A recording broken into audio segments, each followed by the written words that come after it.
Doctors say your best defense against contracting the COVID-19 coronavirus, or for that matter, other illnesses, is to wash your hands. There is a right way to do it, though, so we've brought in an expert, fifth grader Larry Jackson, and also health educator Dr. Griggs. Good morning. Good morning. Here. Good morning, Larry. Good morning. How do you wash your hands? Show us what you're going to First, demonstrate here.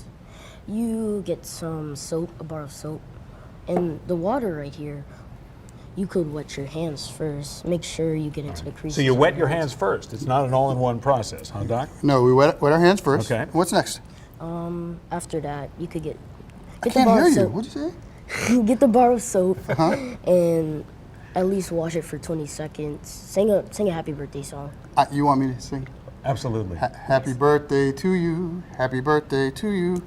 Happy birthday, dear John. Not yet. Happy birthday But to that's you. fun. That's very nice.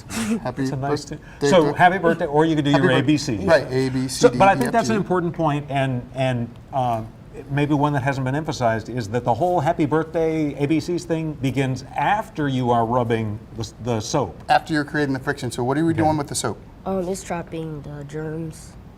It's trapping the germs, and when for that 20 seconds, it's trapping the germs. Mm-hmm. All right, so then we rinse it off here. Yeah, rinse it off. Okay. Okay. Maybe have some At running least 5 water, but- seconds, rinse it off. At least 5 seconds. One, Yeah. 2, 3, 4, 5. Okay. Okay. You missed a little I soap did there. miss a Yeah, lot. a So little that soap shows how non-thorough we can be. Okay. All right, and then we dry off. That's wonderful, Larry. Thank you. Let's get serious for just a second, because I want to balance the message we're trying to bring across this morning. Is that for people who might say, "Oh, this is too much. This isn't even as serious as the flu," versus others who are very concerned.